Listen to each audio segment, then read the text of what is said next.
ทังสมาธิยามิมุสาวาทาเวรมณีสิกขาปะทังสมาธิยามิสุราเมรยมัชฌัปปมาทฐานาเวรมณีสิกขาปะทังสมาธิยามิสุราเมรยมัชฌัปปมาทฐานาเวรมณีสิกขาปะทังสมาธิยามิสาธุอิมานิปัญจสิกขาปทานิสีเลนะสุขติยันติสีเลนะโภคสัมปทาสีเลนะนิพุติยันติตัสสมาสีลังวิโสทะเยพุทธันติอาราธนาธรรมพร้อมกันธัมมาจาโลภาฝนตกอิปาติกะหัมปาติกาฬสินธุ์เนาะทางอำเภอบุญกฐินเฮ็ดบุญกฐินให้เจ้าของเองเนี่ยบ่ทันได้ตายแจกเอาให้เจ้าของก่อนสันติทัสสะปะราชาทัจจติกาเทเสสุขัมมังอนุกัมปิมังราชาขออาราธนานิดหนึ่งครับผมนะโมตัสสะภะคะวะโตอะระหะโตสัมมาสัมพุทธัสสะนะโมตัสสะภะคะวะโตอะระหะโตสัมมาสัมพุทธัสสะนะโมตัสสะภะคะวะโตอะระหะโตสัมมาสัมพุทธัสสะสุขโขปุญญาสะอุจจโยปุญญานิปรโลกัสสมิงปฏิทาโหติปานินังปุญญังสุขังกิวิตสังขยัมหิปุญญังโจเรหิโทหรังกัตตปุญโยอุปยันธนันตติยังเทวังวิปัตเทนติสัมภเมเตนาราภติขอนอบน้อมแด่พระผู้มีพระภาคเจ้าผู้ไกลจากกิเลสตรัสรู้ชอบได้โดยพระองค์เองแม้ปรินิพพานนานแล้วพระองค์นั้นด้วยเสียงก้าวขอเจริญในศีลในธรรมจงบังเกิดมีแก่เจ้าภาพพี่น้องบ้านเราที่ได้มาร่วมฟังธรรมในงานบุญอุทิศส่วนกุศลให้แก่ผู้วายชนในวันนี้โดยทั่วกันทุกคนขอให้ท่านทั้งหลายได้นั่งตามสบายนั่งคัดธรรมาสน์นั่งเก้าอี้ก็ได้อยู่ในการสงบเจริญสติเจริญสมาธิไปนำพิจารณาไปด้วยมีสติในลมหายใจเข้าออกฟังด้วยดีย่อมได้ปัญญาให้ได้เกิดบุญเกิดกุศลบุญก็คือความอิ่มใจความสุขใจกุศลก็คือความเข้าใจได้สติได้ปัญญาพร้อมเข้าใจในชีวิตจิตที่ทำกรรมที่กล่าวเข้าใจในความจริง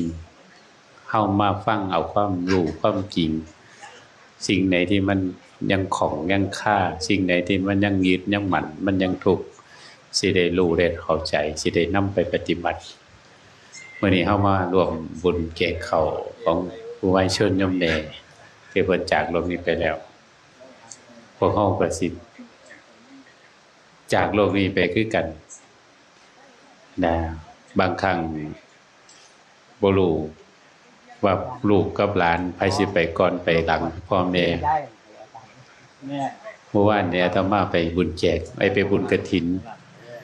อำเภอทาคันโทกาฬสินธุ์ไปแสดงธรรมบุญกฐินโยมแม่ลำไพเราทำบุญกฐินอุทิศให้เจ้าของพอท่านได้ตายได้นี่เป็นเจ้าภาพแต่ว่าเฮ็ดบุญกฐินให้เจ้าของเหมือนกันแต่ก็เลยว่าโอ้ยมันคือคักแท้ว่าเฮ็ดบุญแจกข้าวเฮ็ดบุญกฐินให้เจ้าของเราก็มาเป็นผู้อาราธนาธรรมเจ้าภาพเฮ็ดบุญแจกข้าวเฮ็ดบุญกฐินให้เจ้าของบ่รอท่าลูกท่าหลานญาติมันบ่ถือไก่ จักก็สิเฮ็ดหยังให้แหน่จักสิเอาเหล้าจักสิขาง้อขากล้วยจักสิมามีหมอลำมหรสพบัดบุญก็จักสิได้น้อยได้หลายส่ำใดบัดก็มันเฮ็ดสิ่งพวกนั้นมานำบัดแต่มาก็เลยโอ้ยสาธุก็เลยไปเว้าเรื่องบุญกฐินให้เต็มที่ในเมื่อวานมื้อนี้อาจารย์รถโทรมาแต่หลายมื้อก็ว่าเอาบุญกฐินบุญแก่เขาผู้ตายพอดีว่างอยู่อาจารย์มื้อนี้ครับก็เลยมาหาพี่น้องบ้านเรารู้จักมักคุ้นกันญาติธรรมธรรมเทศน์บ้านเราเนี่ยก็นับเที่ยบ่ได้แล้วพวกพ่อบรรลุธรรมเราบ่นั่งอยู่นี่ฮะพระตาศักดิ์ก็ว่าให้เว้าเรื่องเฮ็ดจังได๋สิให้ได้บรรลุโสดาบันในวันยังบ่ทันได้บรรลุบ่มันค่าดันอยู่บ่โสดาดันบ่อยู่ดันหน้าดันหลังอยู่นี่บ่ได้รู้หลายโพดครับอาจารย์ความรู้หลายโพดนั่นล่ะความรู้ท่วมหัวเอาตัวบ่รอดนี่เพิ่นว่านั่นล่ะวันนั้นบ่แขนผ้าบ่ได้นั่นน่ะแขนผ้าบ่จังได๋คือกินเหล้าซั่นเด้ฮะบ่เจ้ายกขึ้นจังได๋เจ้ามันบ่ขำหัวผ้าบ่ได้นี่ยกขำอาตมาว่ามันเป็นเรื่องยากก็บ่อยู่ไป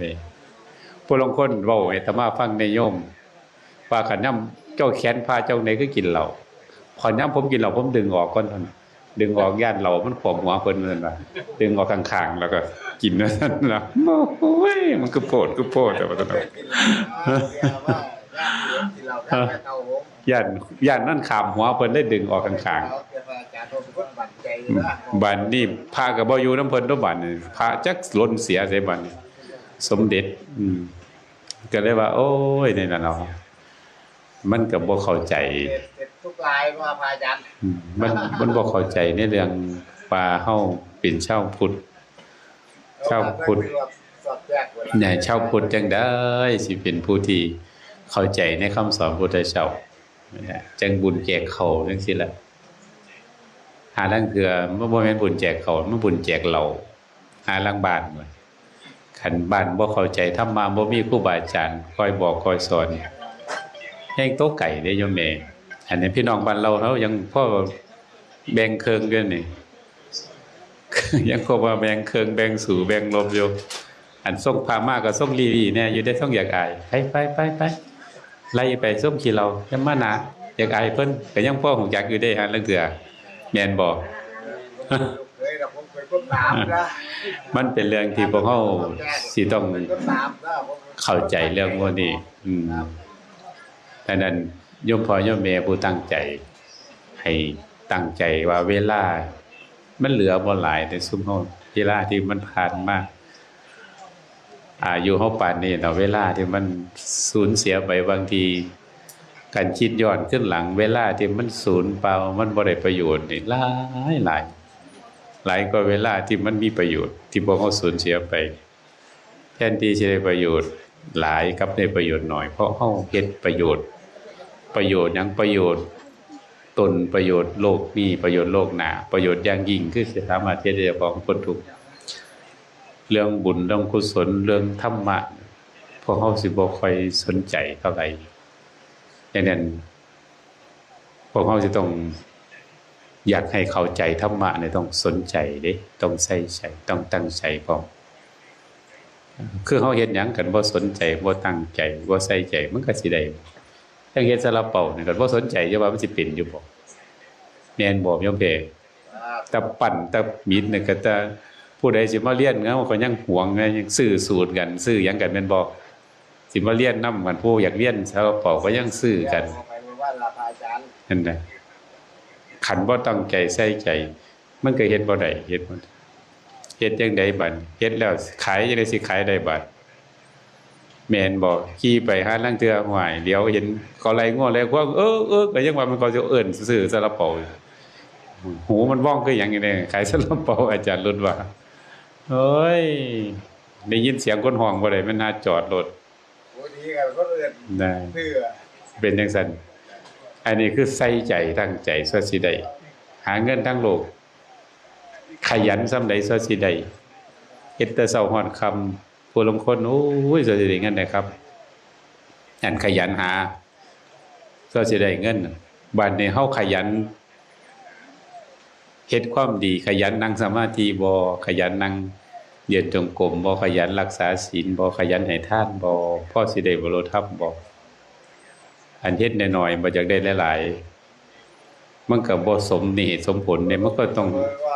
สมเหตุสมผลกันเด้โยมพ่อโยมแม่พวกเฮาสิต้อง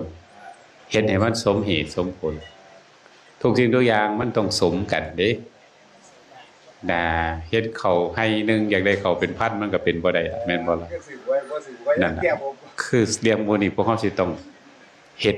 ให้มันรู้จักว่าสมธรรมะหรือว่าเฮาสิเข้าใจธรรมะมันก็ต้องมีเวลาให้คือกันขาดเวลามันบ่มีเฮาบ่อยากพ้นทุกข์แต่ว่าหันบ่รู้จักบ่อยากปฏิบัติธรรมบ่อยากนั่งสมาธิบ่อยากฟังธรรมพิจารณาธรรมมันก็เป็นไปบ่ได้นี่คือสิ่งที่พวกเฮาสิต้องเข้าใจนั้นเรื่องเหล่านี้เป็นเรื่องที่เฮาพิสูจน์ได้นั่นน่ะเฮ็ดจังได๋ว่าเฮาสิเข้าใจธรรมะพุทธเจ้าค่อยได้สิเข้าใจความจริงเมื่อถึงเวลา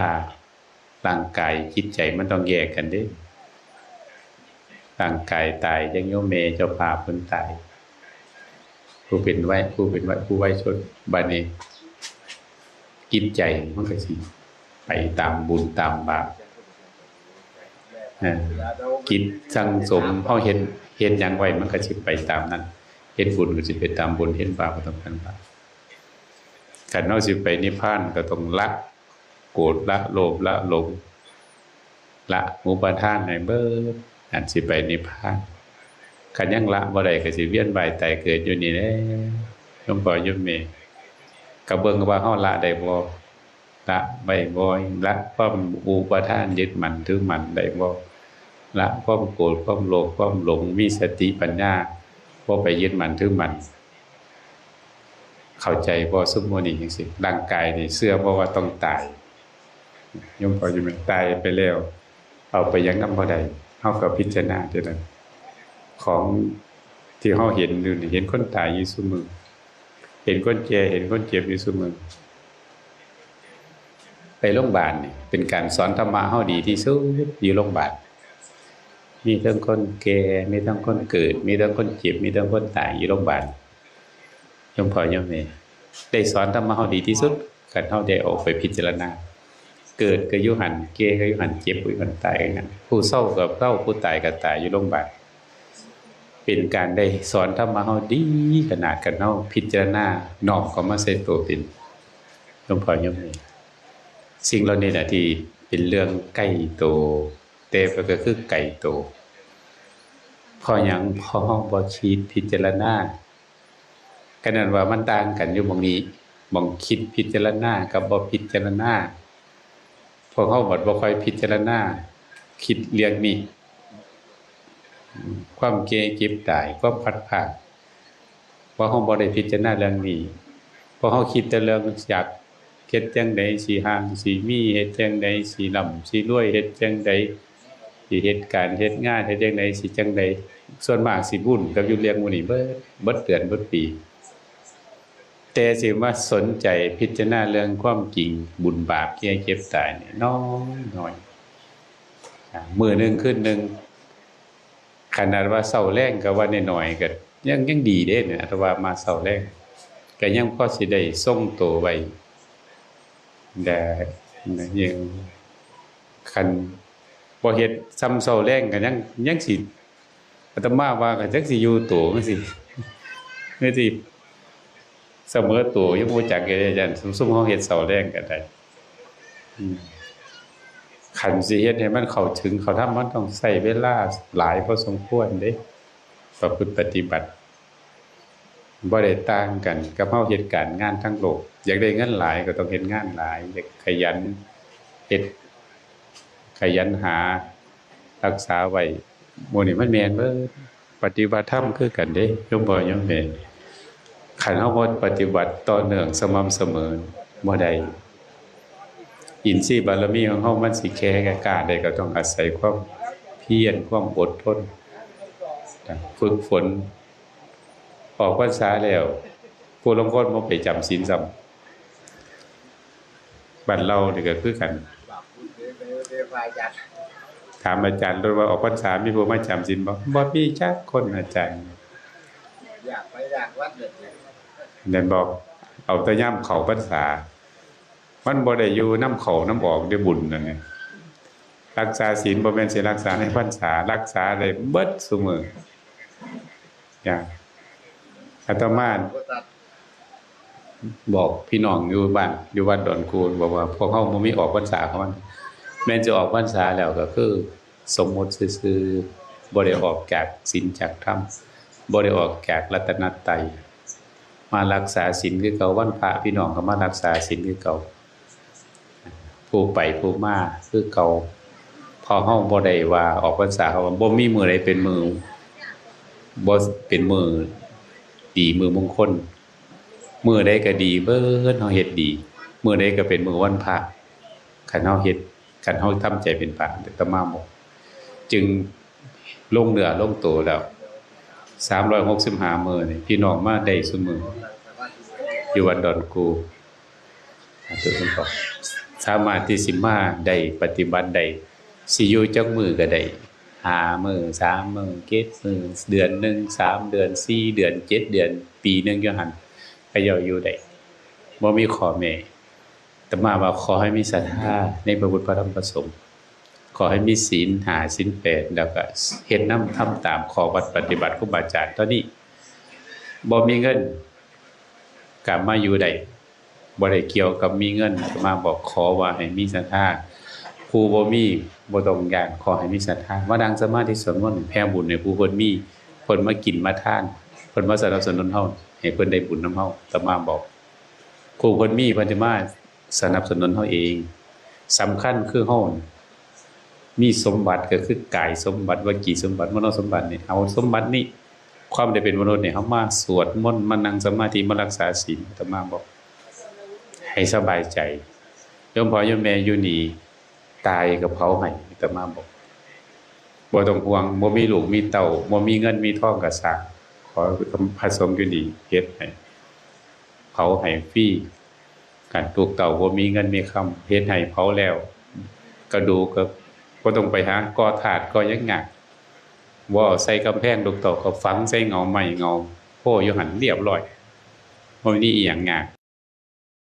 ไปหน้าไว้หลังได้อยู่วัดอาตมาเฮ็ดบ่ได้เฮ็ดให้มันง่ายตายแล้วไปบ่ได้มารับรับอีหยังนี่เข้าผิดได้มันยากอันซุมเพิ่นเฮ็ดหมดนั่นเพิ่นศาสนาเบิ่คนโบราณให้สอนเฮาทางอ้อมงานศพต่างๆงานที่เฮ็ดให้เฮาเข้าใจในธรรมะเพิ่มขึ้นปริศนาเฮ็ดเป็นปริศนาเบิดไปบ่กลับรับบ่ตื่นฟื้นบ่มีนิบ่พ้นเฮ็ดเป็นปริศนาเฮาเบิดอยากให้เฮาฮู้จักไปบ่กลับแม่นหยังคือเวลาที่มันหมุนไปมันบ่กลับมัน100ล้านพันล้านก็ซื้อบ่ได้โยมพ่อโยมแม่มันไปมันหมุนไปล่ะสังขารมันก็เสื่อมไปนั่นก็คือพระพุทธเจ้าพระเพิ่นบ่มาเกิดอีกแล้วเพิ่นได้ฝึกจิตของเพิ่นจากความยึดมั่นถือมั่นในทั้งหลายทั้งปวงความละว่าเป็นตัวตนว่าเป็นตัวของหมดละไปบ่กลับหลับบ่ตื่น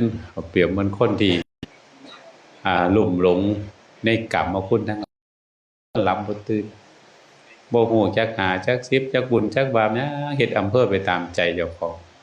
ให้ตามกิเลสเจ้าของมักอันใดก็เฮ็ดไปผิดถูกชั่วดีบ่ได้สนนี่ว่าหลับบ่ตื่นฟื้นบ่มีก็คือสังขารที่มันเสื่อมไปบ่สามารถสิฟื้นขึ้นได้นะสิมันเสื่อมไปแล้วสิให้มันหนุ่มกลับขึ้นมาหนุ่มบ่ได้คือร่างกายหนีบ่พ้นก็คือความตายแก่เจ็บตายคือกฎแห่งกรรมเฮาหนีบ่พ้นพระพุทธเจ้าพระอรหันต์ก็หนีบ่พ้นความแก่เจ็บตายกรรมบุญบาปหนีบ่พ้นอาตมากับอาจารย์รุดกับโมภาอยู่นี่ก็หนีบ่พ้นความแก่เจ็บตาย หนีบ่พ้นความตายหนีบ่พ้นเรื่องกฎแห่งกรรมบุญก็สร้างบาปก็สร้างหนีบ่พ้นอันนี้สิ่งที่เรานี่พวกเขาสิต้องเข้าใจเด้การตายครั้งหนึ่งเนี่ยเป็นการเรียนรู้หรือพวกเขาเนี่ยเป็นการเรียนรู้ว่าเทวทูตมาส่งข่าวว่ามื้อนี้เฮามางานศพเพิ่นมื้อหน้าเพิ่นก็สิมางานศพเฮาจังซี่นะแต่มื้อนี้เฮามางาน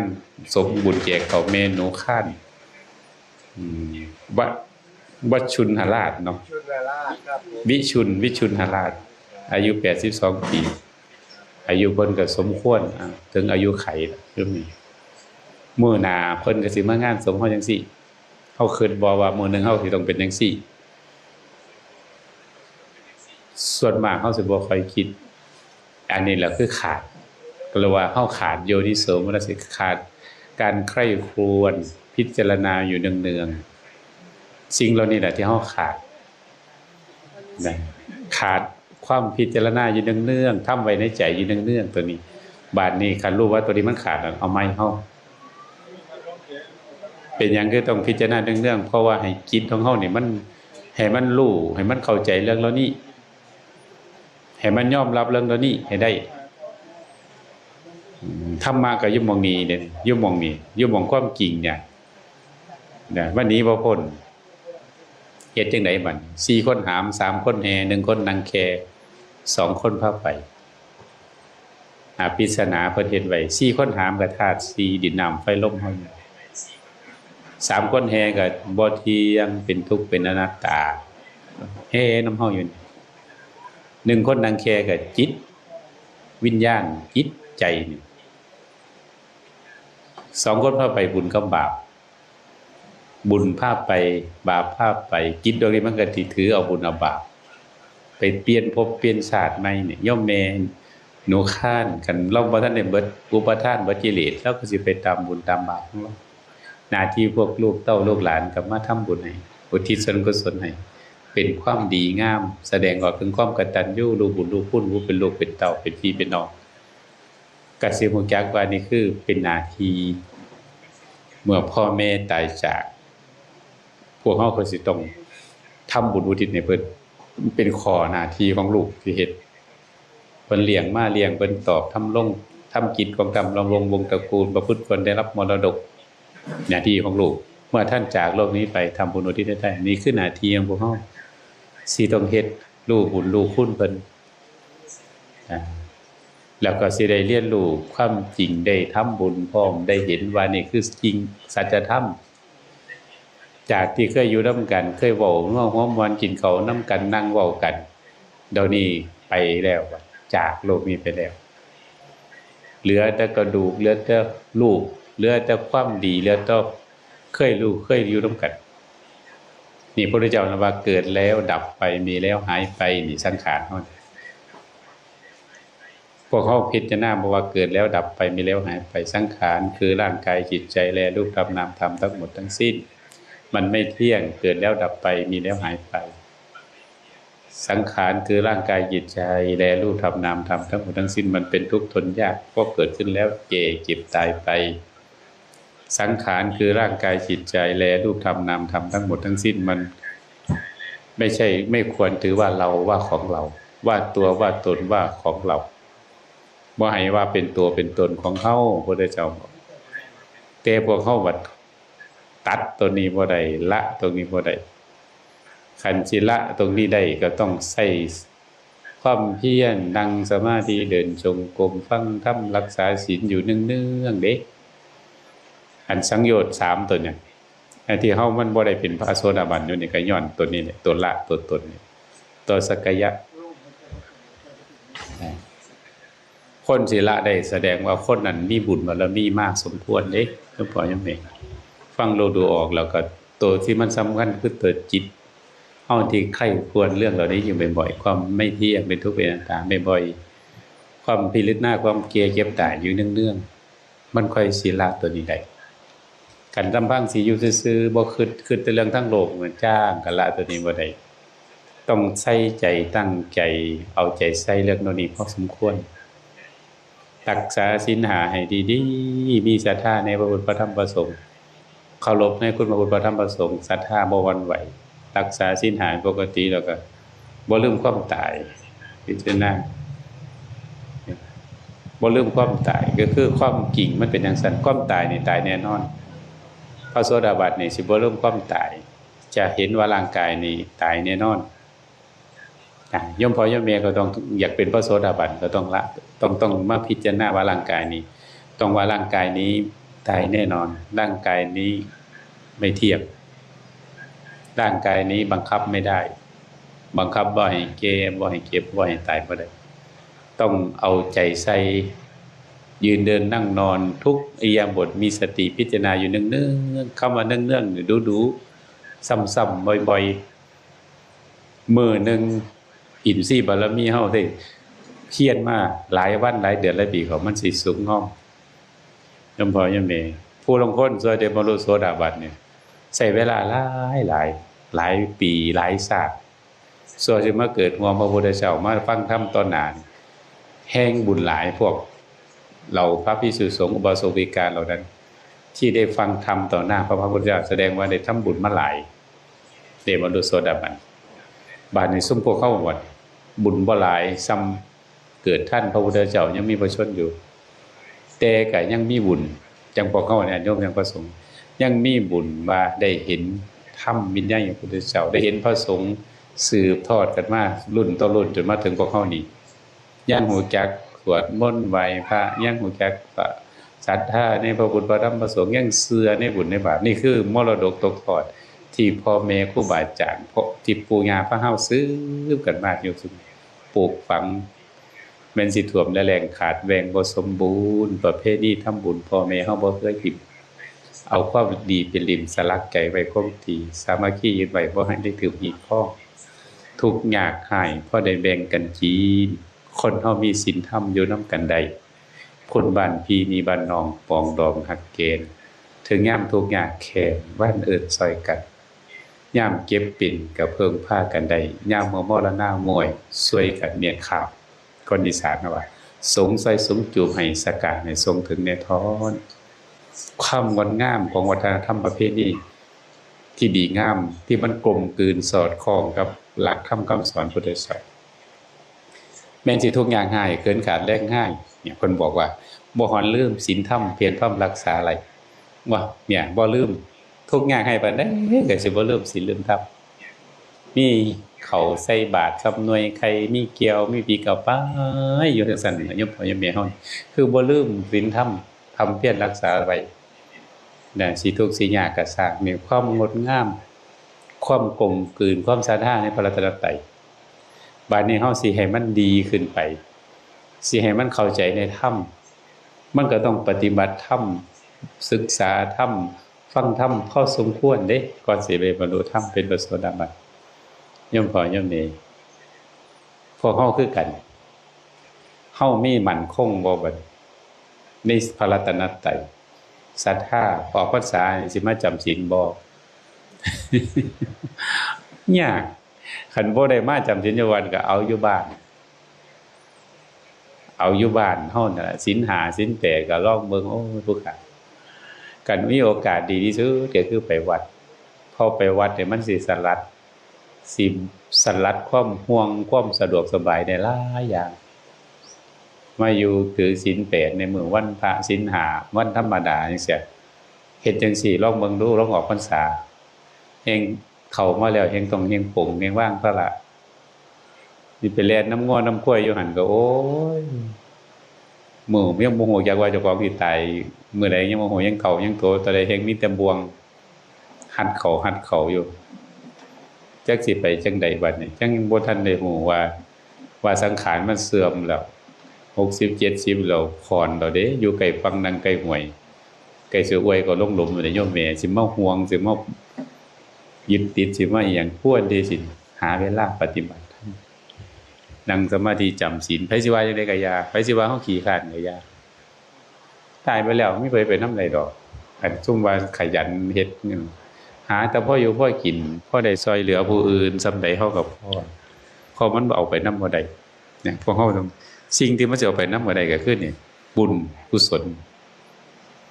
รักษาศีลนั่งสมาธินี่เป็นอริยทรัพย์สิติดตามเฮาไปตลอดย่อมพ่อย่อมแม่แต่เฮาบ่อยากเฮ็ดบุญที่ติดตามไปบุญที่มันสิติดตามเฮาไปข้ามภพข้ามชาติคือบุญกุศล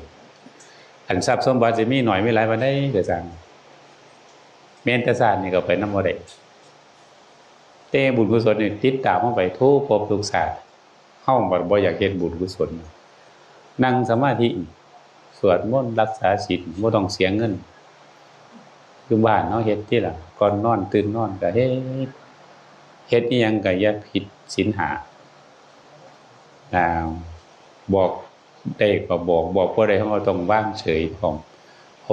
ตัวเฮาซะก่อนอย่าไปเอาผู้อื่นก็มันบ่สามารถที่สิช่วยกันได้เท่าที่ควรย่อมบ่ช่วยกันบ่ได้เด้ไปแทนกันบ่ได้นี่สิไปแทนกันบ่ได้เด้นรกสวรรค์นิพพานโอ้ยเจ้าไปแทนข่อยแล้วเด้อข่อยบ่ไปแล้วบ่ได้พ่อย่อมแม่ไปแทนกันบ่ได้ผัวก็ไปแทนเมียก็ไปแทนผัวบ่ได้มันโตไปโตมันดีๆบ่ตายมาแล้วไปนรกก็แทนกันไว้ไปสวรรค์ก็แทนไปนิพพานก็แทนไว้ไปนรกก็คือจิตมันตั้งไว้ผิดเป็นผู้มีมิจฉาทิฏฐิคิดผิดพูดผิดทำผิดผิดศีลผิดธรรมนี่ทางสิไปอบายภูมิไปนรกไปสวรรค์คือทางคือจิตใจที่มันตั้งไว้ถูกมีศาสตร์มีศีลมีภาวนานี่ตั้งใจไว้ถูกนี่คือสิทางไปสวรรค์อันจะไปนิพพานก็จิตตั้งไว้กับธรรมะไม่หยังที่พระเจ้าตรัสไว้นั่นแม่นธรรมะเบ้อสติสมาธิปัญญาเมตตาหมู่นี่แม่นเบิดปล่อยวางจิตต้องตั้งไว้กับธรรมะท่องทำใจให้ว่างบ่ให้ยึดมั่นถือมั่นให้เข้าใจในกองสังขารว่าสังขารนี่แลรูปธรรมนามธรรมทั้งหมดทั้งสิ้นเนี่ยมันไม่เที่ยงเป็นทุกข์เป็นอนัตตาไม่ควรเข้าว่าถือว่าเราของเราว่าตัวว่าตนของเรา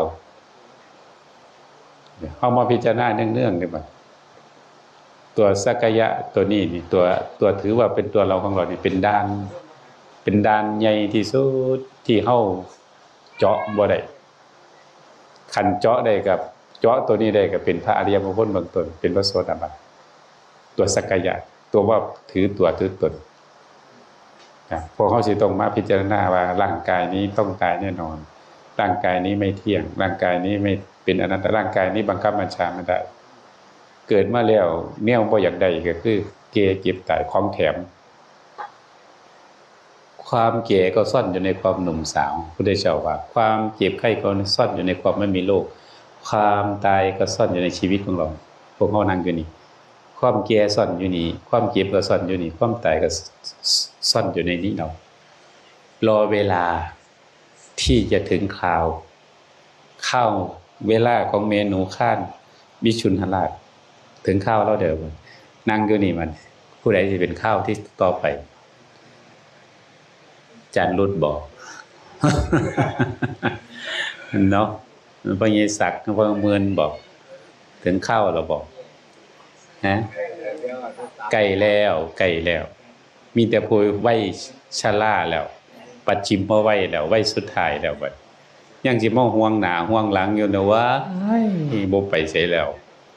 มีแต่สิมาดัดหน้าดัดหลังอยู่บ่เป็นโสดาบันนำมายึดมาหมั่นมาปรุงมาแต่งมาแบกมาอยู่หั่นแล้วผู้ใดเฮ็ดหยังก็บ่ถูกใจอยู่หั่นแล้วบ่ปล่อยบ่วางมันบ่แล้วบ่ได้เป็นโสดาบันต้องรู้อย่าไปสนใจผู้อื่นดีก็สร้างชั่วก็สร้างบ่ว่าลูกว่าพ่อเมียบอกได้ก็บอกบ่ต้องปล่อยวางผู้เป็นพระโสดาบันนี่ต้องปล่อยวางได้นี่ต้องปล่อยวางพอสมควรเพราะว่าร่างกายนี่ตายแน่นอนพระเจ้าบ่ลืมความตายพระโสดาบันเพิ่นบ่ได้คิดว่าร่างกายนี่เป็นของเพิ่นมีแต่อาศัยชั่วคราวสัมบันเซาเฮาเซาอยู่เท่านั้นเนี่ยโยมแม่หนูคาดนี่เซาได้82ปีมันก็ใช้งานบ่ได้ล่ะเห็นบ่ผู้ลางคนลูกหลานก็เซามาแค่10กว่าปี20ปีผู้ลางคนโดนอุบัติเหตุตายขี่รถมอเตอร์ไซค์ต่ำเสาไฟฟ้าตายลูกหลานเนาะ10กว่าปีก็ตายผู้ลางคนเห็นบ่ เห็นว่ามันกรรมที่มันเฮ็ดมามันบดมันมันมันมาตัดร้อน มันบ่คือกันเนี่ยเรื่องกฎแห่งกรรมมันละเอียดเฮาบ่สามารถที่สิไปวินิจฉัยว่าผู้นี้เฮ็ดกรรมอันนี้มันได้รับผลจังซี่เฮาบ่รู้แต่ว่าให้เชื่อว่าบ่มีบังเอิญในโลกนี่อีหยังที่เจอกับเฮาให้จำไว้เลยว่าบ่มีบังเอิญอย่าไปโทษผู้นั้นผู้นี้อย่าไปโทษนำลูกไปโทษนำเมียอย่าไปโทษนำผัวไปโทษนำพี่นำน้องโอ้ยถ้าเป็นผู้ใดเมียบ่ดีโอ้ยถ้าเป็นผู้ใดผัวบ่ดีโอ้ยถ้าเป็นผู้ใดลูกบ่ดีอย่าไปโทษคันเจ้าของดีบ่ได้มาเกิดนำซุมื้อนี้แม่นบ่นี่ต้องมาโทษเจ้าของเนี่ยบ่เคยโทษเจ้าของได้แต่โทษแต่ผู้อื่นเนี่ยส่วนมากเฮาโทษแต่เรื่องคนอื่นแต่สำหรับพุทธเจ้าเพิ่นบอกว่าให้มาเบิ่งเจ้าของธรรมะเนี่ยบ่ได้เบิ่งผู้อื่นได้เบิ่งเจ้าของเบิ่งกายเบิ่งใจเบิ่งบุญเบิ่งบาปเบิ่งความรู้สึกเจ้าของเบิ่งตรงนี้งั้นผู้ใดเบิ่งเจ้าของหลายเท่าใดผู้นั้นก็มีโอกาสได้บรรลุธรรมนั่นพวกเฮาต้องเข้าใจตรงนี้เด้น้องพ่อยมแม่เอาผู้เป็นพระโสดาบันเพิ่นละสังโยชน์3ได้ที่กล่าวมาอันนึงคือสักกายทิฏฐิละว่าเป็นตัวเราของเราว่าร่างกายนี้ไม่เที่ยงร่างกายนี้ตายแน่นอนร่างกายนี้ไม่ใช่เราไม่ใช่ของเราบังคับบัญชาไม่ได้อันนี้เพิ่นละได้พระโสดาบันไว้ในใจตลอดความลังเลสงสัยวิจิกิจฉาในคุณพระพุทธเจ้าพระธรรมพระสงฆ์ในบาปในบุญบ่มีพระโสดาบันเนี่ยสิมีความเชื่อเรื่องกฎแห่งกรรม 100% บ่ได้ตีโพยตีไพ่โทษเรื่องนั้นเรื่องนี้แม้นเขาด่าย่างไปเขาด่าอยู่ซื่อเลยก็ไม่ได้คิดว่าไม่ใช่เป็นกรรมไม่ใช่ว่าอะไรเป็นกรรมแต่ไม่รู้ว่ากรรมชาติไหนแต่ว่าเฮาสิโทษผู้อื่นได้บ่ปาดโทษกูก็บ่ได้เฮ็ดหยังมึงก็มาด่ากูบ่แต่อาจไม่ได้ใช่กรรมชาตินี้แต่อาจจะเป็นกรรมชาติก่อนเฮาเคยด่าเขาเพราะกฎแห่งกรรมนี่เป็นธรรมดาธรรมชาติที่ให้ความยุติธรรมกับทุกคนชาตินี้เฮาบ่ได้ด่าเขาแต่ชาติก่อนเฮาเคยด่าเขาเลยมาเอาแทนชาตินี้เฮาบ่เคยฆ่าเขาแต่ชาติหน้าเฮาเคยฆ่าเขาหลวงพ่อใหญ่ว่าที่สมภพเว้าเรื่องกฎแห่งกรรมเรื่องนึงพ่อใหญ่นึงเรานั่งจัดตอกอยู่เฮียนอยู่เถียงอยู่แต่ลางเฮียนอยู่เตียงจักตอกดีเด็กน้อยประมาณป .5 ป .6 กลับมาจากโรงเรียนมาเห็นพ่อใหญ่นางจักตอกก็มันจับค้อนเหมาะหัวพ่อใหญ่นั่นไทบ้านไทหยังเอาบักมึงไปตีพ่อใหญ่จังเด้อมึงนี่มึงได้มันฆ่าข่อยว่าซั่นว่าเด็กน้อยเบิ่งฆ่าจังได๋มัน10กว่าปีมันฆ่าข่อยอยู่หัวหน้าเพิ่นว่าพ่อใหญ่นั่นก็เลยว่าเจ้าตะกี้10กว่าปีเจ้าเฮ็ดหยังเจ้าข่อยมีควายเถิกตัวนึงแล้วว่าไถหน้าบัดหมู่อยู่ข้างหน้าบัดเจ้าไถแล้วถ้าว่าเจ้าขานะสิตกพูดน่ะนะนั่นน่ะขี่อยู่หั่นขี่อยู่หัวหน้าน่ะขี่ควายมันฆ่าข่อยว่าซั่นว่าถามพ่อใหญ่นั่นแม่นแล้วแม่นอีหลีเพิ่นเด็กน้อยมันตะกี้มันเป็นควายไถหน้ามันเนี่ยบาดนี่พ่อใหญ่นี่ว่าหมู่มากกันว้ายไถเล็บเฝ้าแล้วแต่เว้ยตกพูดว่าอยากลาบเนื้อว่าขาคุ้ยเถอเกี่ยวของเพิ่นนั่นคุ้ยเถอก็มาเกิดเป็นเด็กน้อยมันชื่อซาได้เห็นบ่ยมพ่อยมแม่กฎแห่งกรรมมันบ่มีบังเอิญตามคำภพคำศาสตร์จองเว้นจองกรรมกันมาจังว่าดีที่สุดพวกเฮาอย่าไปสร้างบาปสร้างกรรมรักษาศีล5ดีๆคือการป้องกันเจ้ากรรมนายเวรได้ดีที่สุดเพราะเฮาบ่ไปฆ่าเขาเคยบ่ฆ่าอันที่เฮาเฮ็ดเขาน่ะเขามาเฮ็ดคืนหาลางเทื่อเจ้ากรรมนายเวรมันสิมาในรูปแบบโรคภัยไข้เจ็บก็ได้มาแบบตัดรอนแบบอุบัติเหตุตายกันสิก็ได้พี่น้องอุดรขี่รถไปออกมาบุญกฐินวัดธรรมกายรถตู้นึงในเบิ่งข่าวมื้อนี้อุบัติเหตุตาย1ศพเจ็บอีก10โชเฟอร์รับในไปเอาบุญนี่น่ะฮอดวางไงยมพ่อยมแม่มันบ่แม่นธรรมดาเด้เจ้ากรรมนายเวรเขาสิมาเอายุติธรรมกับสู่คนอีหยังเกิดขึ้นเฮาได้ยินข่าวได้ยินก็สร้างเฮาเห็นว่า ทุกสิ่งทุกอย่างบ่มีบังเอิญในโลกนี้จื้อไว้โลดคำสอนพระเจ้าเรื่องกฎแห่งกรรมเนี่ยไม่มีบังเอิญยุติธรรมกับทุกคนฉะนั้นอีหยังเกิดขึ้นกับเฮานี่ให้โยมพ่อโยมแม่ตั้งสติให้ดีๆกฎแห่งกรรมเนี่ยเขาทำงานอยู่ทุกวินาทีเด้ทุกวินาทีทุกนาทีที่สิให้ผลดลบันดาลให้เฮาตลอดขอเพียงว่าเฮาเข้าใจแล้วตั้งใจสร้างความดีบุญปัจจุบันให้ได้หลายกรรมปัจจุบันมันสิแก้กรรมในอดีตได้ดีอันนั้นคือกรรมปัจจุบันหลายๆกรรมในอดีตนำบ่ทันดีบ่ดีก็ซอยเป็นอโหสิกรรมเพราะกรรมปัจจุบันเฮาทำหลายเด้เฮ็ดอยู่ซุมื้อเอารักษาศีลซุมื้อนั่งสมาธิซุมื้อสวดมนต์ซุมื้อเจ้ากรรมนายเวรสิมายามใดแพ้ให้เขาพอสิมาหามื้อนี้ก็แพ้ให้เขาพอสิมาหาเฮามื้อนี้ก็แพ้ให้เขาเอานั่งสมาธิแพ้เป็นดาเอาไปเอามาเขาก็เป็นอโหสิกรรมให้เฮาพอเฮาเฮ็ดอยู่ซุมื้ออันนี้ยังมื้อเลขใกล้เลขออกค่อยสวดมนต์นั่งสมาธิผู้ลางคนว่าเอ้ยสวดมนต์แต่ให้เห็นถ้าฝันนั่นน่ะอยากฝันคุ้มอยากฝันเด้อกันใกล้มื้อสิออกผู้ลางคนว่า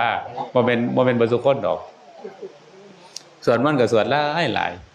กินบัญชรธรรมจักรกะละนี่อีหยังเผาหงไงเนาะให้ฝันชิวเนาะอันนั้นก็เป็นเรื่องที่พวกเฮาสิต้องเข้าใจคันเฮาเฮ็ดจังซี่เนาะเจ้ากรรมนายเวรเขาสิเอาโหสิกรรมเนี่ยละวิจิกิจฉาบ่ลังเลสงสัยนี่บ่มีความสงสัยแล้วในบุญในบาปในพระพุทธพระธรรมพระสงฆ์คือพระโสดาบันตรงนี้เพิ่นละได้พอเฮาเบิ่งรูปบัดเฮาละบ่เฮาลังเลสงสัยเรื่องบุญเรื่องบาปบ่ได้เชื่อหยังเชื่อกฎแห่งกรรมเชื่อคำสอนพระพุทธเจ้านี่ผู้เป็นพระโสดาบันสิบ่ไปเชื่อหมอดูหมอทรงเรื่องไสยศาสตร์เครื่องรางของขลังตรงนี้เป็นเครื่องวัดคุณธรรมเด้โยมพ่อโยมแม่แกเฮาบ่ได้ลบหลู่แต่ว่าเฮาเป็นเรื่องที่เฮาบ่ได้ไปถือเอาตัวนั้นเป็นสรณะมันบ่แม่นเป็นไปเพื่อดับทุกข์พ้นทุกข์นี่ต้องละตัวนี้ความลังเลสงสัยแล้วก็ศีลปปรามาสบ่รู้คำในศีลในพจน์ในข้อวัดปฏิบัติคือเชื่อแล้วก็ปฏิบัติรักษาศีลกับเพื่อที่จะให้เจ้าของบริสุทธิ์บ่มีกรรมมีเวรศีล5ศีล8บ่ไปสงสัยบ่ไปรู้คำในศีลสิไปรักษาศีลให้คนย่องคนว่าเจ้าของกิ่งกว่าผู้อื่นดีผู้อื่นบ่แม่นบ่ให้ไปศักดิ์สิทธิ์ปฏิหารย์บ่แม่นมีแต่รักษาศีลเพื่อให้กายวาจาใจเราบริสุทธิ์เฮาก็มาตรวจคุณสมบัติโยมพ่อโยมแม่พวกเฮานี่แล้วก็พยากรณ์ตนเองให้ด้วยตนเองบ่ต้องให้ผู้ใดมาถามพยากรณ์เพราะว่าบ่มีพระพุทธเจ้าแล้วพระพุทธเจ้าพระยังพระชนอยู่เพิ่นก็ยังว่าบุคคลนั้นตัวนี้เป็นพระโสดาเป็นสกินะเพราะเพิ่นมีพยานแต่เดี๋ยวนี้เพิ่นบ่มีแล้วสิไปหาผู้ใดหาครูบาอาจารย์มันก็บ่แม่นทางพุทธเจ้าเพิ่นห้ามอย่างเรานี่ให้เราดูตนเองดูดวงเจ้าของน่ะดวงจิตดวงใจมีอยู่บ่ศรัทธาในพระพุทธพระธรรมมีอยู่บ่ศีลมีอยู่บ่จาคะมีอยู่บ่สุตตะมีอยู่บ่ปัญญาธรรมเหล่านี้เป็นธรรมที่จะเป็นธรรมะหมอดูส่องเบิ่งดวงจิตดวงใจตรวจเบิ่งดวงเจ้าของนี่เป็นธรรมที่จะทำให้เราได้พยากรณ์ตนเองได้โดยตนเองด้วยถ้ามีอันนี้มีศรัทธาในพุทธธรรมประสงค์บ่งอนเงียนก็พอมีศีลเป็นปกติศีล5เป็นปกติศีล8ในวันพระมีจาคะปราศจากความตณีพอใจที่สิให้บ่มีขีตนีทุกข์ยากปานใดมีเงิน5บาท10บาทก็ให้ได้คันเป็นโสดาบันบ่มีความตณีเชื่อในผลทานตัวนี้แล้วก็มีความมีสุตตะเป็นคนเป็นผู้มีความพอใจได้ยินได้ฟังหลักธรรมคำสอนในทางพุทธศาสนามากเป็นผู้สนใจในธรรมสุตตะทรงจำธรรมได้หลายเอาแล้วก็มีปัญญาตรงนี้บ่ต้องจบด็อกเตอร์บ่ต้องจบปริญญาปัญญาในทางธรรมคือเห็นร่างกายนี้ไม่เที่ยงเป็นทุกข์เป็นตายเห็นร่างกายนี้เกิดขึ้นแล้วเสื่อมเป็นธรรมดานี่ปัญญาพระโสดาบันเห็นว่าร่างกายนี้เกิดขึ้นแล้วก็เสื่อมเป็นธรรมดาเห็นร่างกายนี้เกิดแล้วต้องตายแล้วก็เห็นว่าไม่มีอะไรเป็นของใคร จะมียศมีลาภมีสักการะมีชื่อเสียงอะไรเหล่านั้นก็เอาไปไม่ได้เวลาตายแล้วเอาไปนำบ่ได้จักอย่างแม้แต่ร่างกายที่เรารักเราหวงก็เอานำไปบ่ได้โยมพ่อโยมแม่บ่มีผู้ใดเอาไปนำได้พวกเฮาก็เลยมาพิจารณามาเรียนรู้แล้วก็ให้มาตรวจคุณสมบัติของเฮาให้มันได้ถ้ามันมีแล้วก็พยากรณ์ตนเองได้ตนเองได้มั่นใจเลยว่าสมบัติอันนี้นี่พุทธยาวันธรรมสมบัติประเสริฐที่สุดมีเงิน100 ล้านพันล้านมียศมีเกียรติยังบ่สามารถที่สิไปการันตีรับประกันว่าจะไม่ตกนรกยมพอยังไม่แต่มีคุณธรรมตรงนี้ที่กล่าวมามีศรัทธามีศีลมีจาคะศีลปัญญารับประกันได้ว่าไม่ตกนรกพระพุทธเจ้าว่าไม่ไปสู่อบายภูมิเป็นเปรตอสุรกายสัตว์เดรัจฉานสัตว์นรกแน่นอนแม้นสิเป็นคนทุกข์คนยากหาเช้ากินค่ำคันมีคุณธรรมตรงนี้พระพุทธเจ้าว่าเที่ยงแท้แน่นอนที่จะได้บรรลุธรรมในเบื้องหน้าไม่ตกนรกไม่ไปสู่อบายภูมิเปรตอสุรกายสัตว์เดรัจฉานสัตว์นรกแน่นอนมีแต่จะได้บรรลุธรรมสูงขึ้นไปเรื่อยๆถ้าเวียนว่ายตายเกิดในวัฏสงสารก็ไม่เกิน7 ชาติไม่มีภพที่8บาดนี้เฮาก็มาตรวจดูได้บาดคุณสมบัติตรงนี้คนรวยคนจนสามารถเข้าถึงได้ทุกคนสวยคนขี้ร้ายผู้หญิงผู้ชายเข้าได้ทุกคนเพราะธรรมะมันบ่มีเพศบ่แบ่งเพศยมบ่ยมแม่สิหัวโล้นหัวดำสุดขาวสุดลายเข้าถึงได้กันเข้าใจตรงนี้ที่อาตมากล่าวมันโยมพ่อโยมแม่กับเบิ่งดูบัดเฮาฟังแล้วเข้าใจอยู่บ่บัดเข้าใจว่าร่างกายนี้ต้องตายแน่นอนร่างกายในบังคับบ่ได้ต้องแก่ต้องเก็บต้องตายยอมรับบ่อีหยังเกิดขึ้นเฮายอมรับบ่ได้ไปโทษผู้ใดบ่ได้ไปโทษลูกโทษผัวโทษเมียบ่ได้ไปว่าผู้ใดมีแต่ตั้งสติมีแต่สิสร้างบุญกุศลคุณงามความดีให้มันมากที่สุดให้มันยิ่งที่สุดแห่งที่สวดมนต์นั่งสมาธิเจริญสติรักษาศีลนี่ตลอดชีวิต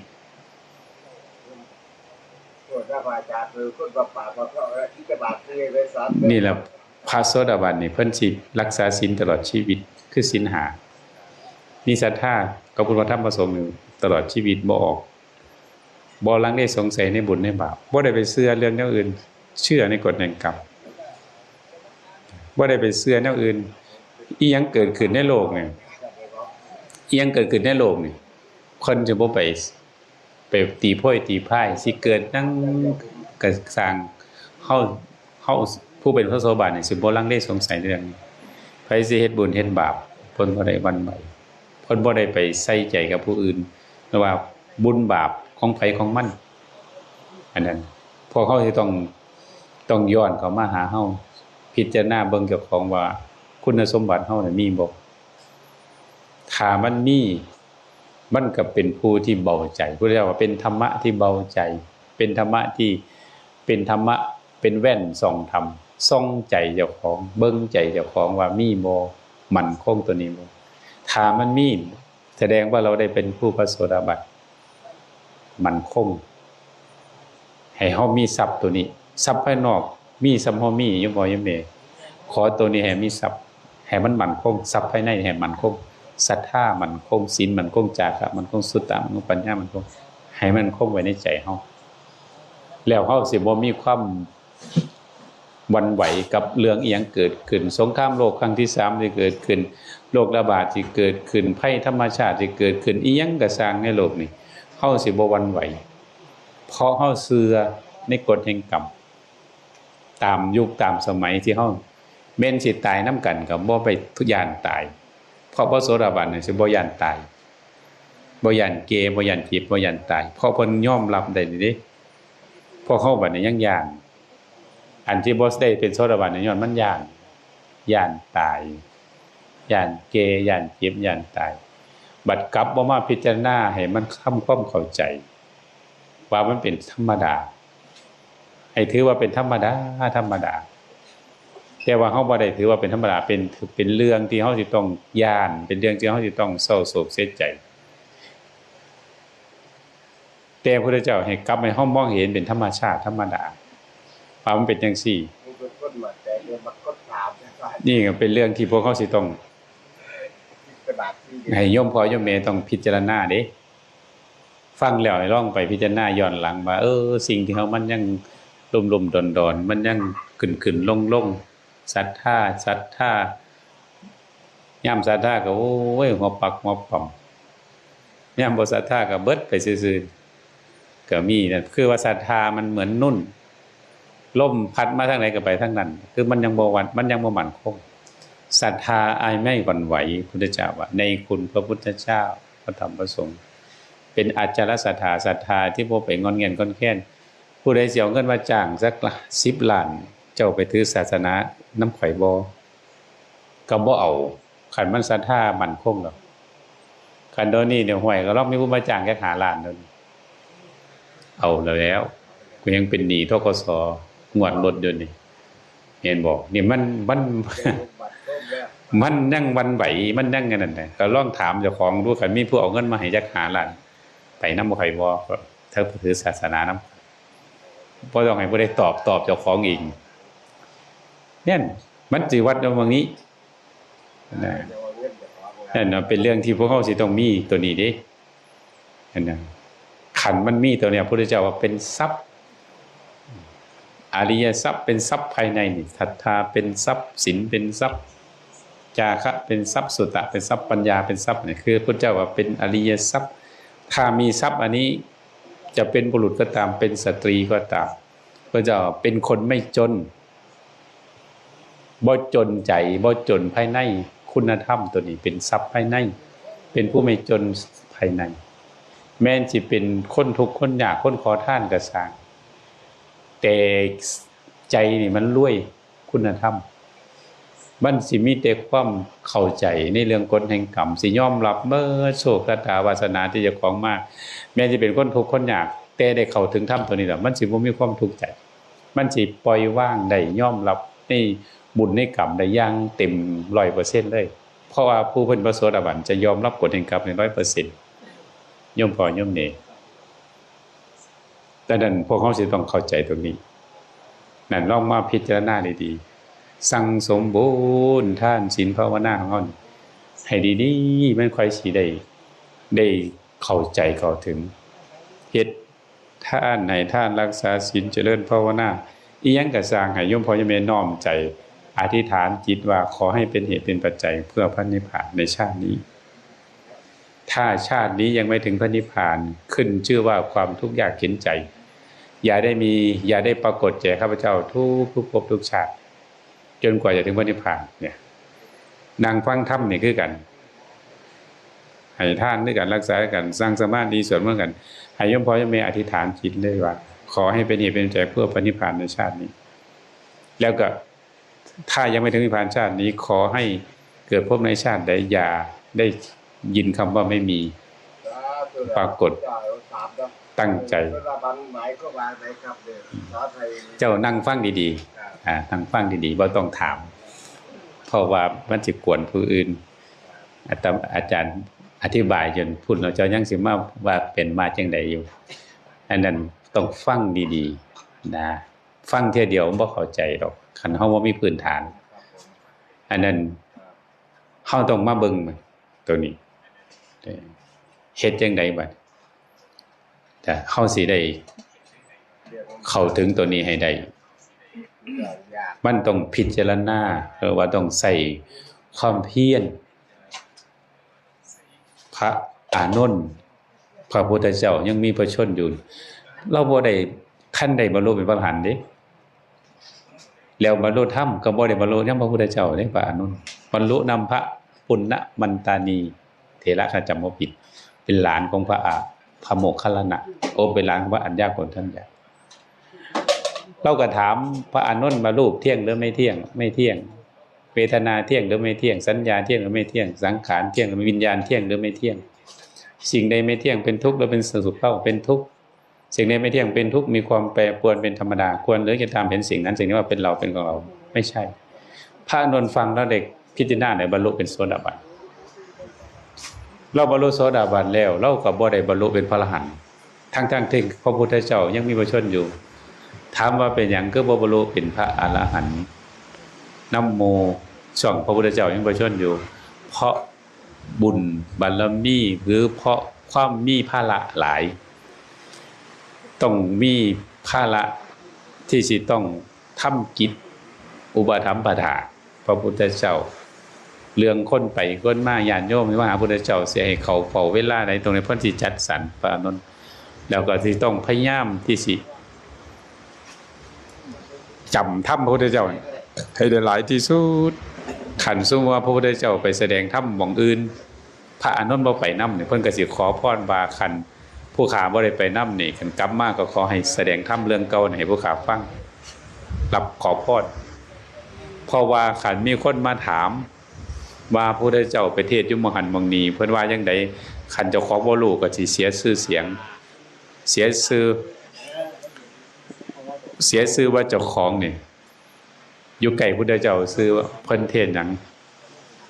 เพิ่นเทศน์หยังก็บ่ฮู้สินะนี่คือพระอานนท์บัดพระพุทธเจ้าได้บรรลุได้ปรินิพพานแล้ว3 เดือนที่ทำสังฆายนาพระ500 รูปพระมหากัสสปะเป็นประมุขประธานหลวงพ่อโยมนี่อยู่ในถ้ำสุวรรณคูหาเพราะว่ามันมีพระสงฆ์ชื่อว่าสุภัททะพอได้ยินว่าพระพุทธเจ้าปรินิพพานแล้วยกมือใส่หัวสาธุให้ฟ้าตายเร็วๆเนี่ยเพิ่นว่าอันคันอยู่โดยอันนี้ก็ผิดอันนี้ก็ผิดบ่ได้เฮ็ดอีหยังบัดนี้ตายก็สิซ่วงบัดอยากเฮ็ดหยังก็สิเฮ็ดนะพระมหากัสสปะได้ฟังแล้วก็เกิดสังเวชโอ้ยแค่เพิ่นตายมือเดียวพระสงฆ์ปุถุชนก็ยังคิดอยากจะล่วงละเมิดพระธรรมวินัยก็เลยบ่ได้เฮาสิต้องทำรวบรวมพระธรรมวินัยคัดกรองก็เลยประชุมสงฆ์ให้พระ500 รูปนี่ต้องเป็นพระอรหันต์ทั้งเบิดแต่ว่าพระอานนท์บ่ทันได้เป็นพระอรหันต์บัดโยมพ่อโยมแม่เป็นพระโสดาบันคันบ่ให้พระอานนท์เข้าก็บ่ได้เพราะเราจำพระสูตรทำมาได้หลายขาดพระอานนท์ก็บ่ได้แต่ว่าคันสิให้พระอานนท์ไปก็บ่ได้เพราะยังบ่ทันอรหันต์พระอานนท์ก็คิดอยู่ว่าพระมหากัสสปะนี่ต้องการให้พระอานนท์เข้ารวบแต่ว่าเรายังเป็นโสดาบันยังไม่รู้อรหันต์เราก็นำเบิดคืนในมื้อนั้นจะมามื้ออื่นเช้าสิได้ทำสังฆายนาแต่แม่นเฮาก็ยังยมพอมื้อภาษาก็ย่างจงกรมนั่งสมาธิอยู่เบิดคืนอยากให้มันรู้แต่ก็บ่บรรลุเพราะมันอยากหลายอย่าลืมแล้วพอเฮายามปฏิบัติธรรมกัดแขวกัดฟังเอากูสิเอามันสงบมื้อนี้ยากโลดสิได้มันแต่งก็บ่ได้สมาธินี่มันแต่งกับบ่ได้เมื่อถึงเวลามันสงบเองมันแต่งบ่ได้แต่ขอให้เฮาเพียรอย่าท้อแท้ท้อถอยตึงได้อย่าท้อแท้ท้อถอยมันแต่งกับบ่ได้มาถึงเวลามันสิสงบพระอานนท์คือกันเดินจงกรมนั่งสมาธิอยู่เบิดคืนเห็นว่ามันบ่บรรลุธรรมก็เลยว่าเอ้ยบ่บรรลุก็ยามันเอาไว้นอนพักสักก่อนก็ว่าปล่อยว่างในขณะที่กำลังเอนลงหัวบ่ทันได้ถึงหมอนระหว่างนั่งกับนอนอยู่กึ่งกลางว่ากันพระอานนท์ก็เลยบรรลุอรหันต์เป็นพระอรหันต์สมบูรณ์ยมบ่ยมระหว่างที่กำลังสิเอนลงนั่นน่ะคันว่านั่งก็บ่แม่นคันว่านอนก็บ่แม่นอยู่ระหว่างหันระหว่างกลางระหว่างนั่งกับนอนหัวบ่ได้ถึงหมอนครับบรรลุว่าบัดวันสิบรรลุนี่มันบ่ได้บอกมันความเพียรมาพอวางเท่านั้นแหละพ่อว่างพ่อว่าบ่อยากเท่านั้นแหละเศร้าอยากโยมพ่อโยมแม่ได้บรรลุอรหันต์อรหันต์แล้วบัดนี้พระกัสสปะเห็นดูใบหน้าผ่องใสผิวก็รู้แล้วว่าพระอานนท์บรรลุเนี่ยมาทำสังฆายนาท่านทรงจำธรรมวินัยได้มากทรงจำธรรมพระสูตรพระอานนท์พวกเขาได้ศึกษาพระไตรปิฎกนี่อันพระสูตรต่างๆก็ย้อนพระอานนท์นี่จำมากพระวินัยคือพระอุบาลีทรงจำพระวินัยเป็นผู้เลิศในทางวินัยพระพุทธเจ้าสร้างข้อห้ามข้อนี้ปรับอาบัติภัยสุรุ่ยรู้ใดเพิ่นเจ็บร้อยเรื่องจำได้เบิดโยมพ่อโยมแม่นี่คือว่าให้เห็นว่าขนาดพระอานนท์เด้เ เป็นผู้มีบุญบารมีสุดท้ายแต่ว่าพระพุทธเจ้ายังประชนอยู่ก็ยังไม่บรรลุพระอรหันต์ยังแค่โสดาบันนางวิสาขาก็ได้เป็นบรรลุโสดาบันยังบ่ได้อรหันต์พระอนามิกเศรษฐีก็ยังไม่ได้เป็นพระอรหันต์ก็บรรลุแค่โสดาบันพระเจ้าพิมพิสารก็ได้บรรลุเป็นพระโสดาบันยังบ่ได้เป็นอรหันต์นี่บ่ยังแม่ขนาดอยู่กับพระพุทธเจ้าเด้ผมรู้การเป็นเฮาเนี่ยเป็นแต่ได้บรรลุอรหันต์คืออย่างเดียวแม่นบ่กันเฮาอยู่หอมเพิ่นแต่ว่าขนาดนั้นบุญบารมีบ่เป็นธรรมดาเด้โยมพ่อโยมแม่บาดในซุ่มเฮามันแฮงไก่ห่างไก่กับพุทธเจ้าบาดบ่มีพระพุทธเจ้ายังมีพระชนอยู่มีแต่ธรรมมีแต่พระสงฆ์บาดพวกเฮาก็แฮ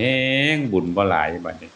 การเฮาบ่ใส่ความเพียรความขยันความอดทนวิริยะใส่ใจดีแม้จะเป็นโสดาบันนี่ก็ยังยากโยมพ่อโยมแม่มันเป็นเรื่องที่พวกเฮาต้องเห็นว่ามันบ่แม่นธรรมดานั่นน่ะเป็นเรื่องที่พวกเฮาต้องวัดศรัทธาเข้าพร้อมดิเพราะว่าโสดาบันนี่คือมีศรัทธาเฮาวัดศรัทธาเฮาพ่อบ่ศรัทธาเฮาพ่อบ่กับพระพุทธพระธรรมพระสงฆ์ศีลเฮามั่นคงบ่จาคะปัญญาสุตตะเฮานี่สิ่งเหล่านี้น่ะที่เฮาสิต้องมาเบิ่งเจ้าของนั่นน่ะศีลห้าเฮานี่บ่ฆ่าสัตว์บ่ลักทรัพย์บ่พูดผิดกรรมบ่พูดเท็จบ่ดื่มสุราเมรัยนี่เฮามีบ่ตัวนี้เป็นเครื่องวัดพระโสดาบันภูมิของพระโสดาบันคือศีลห้า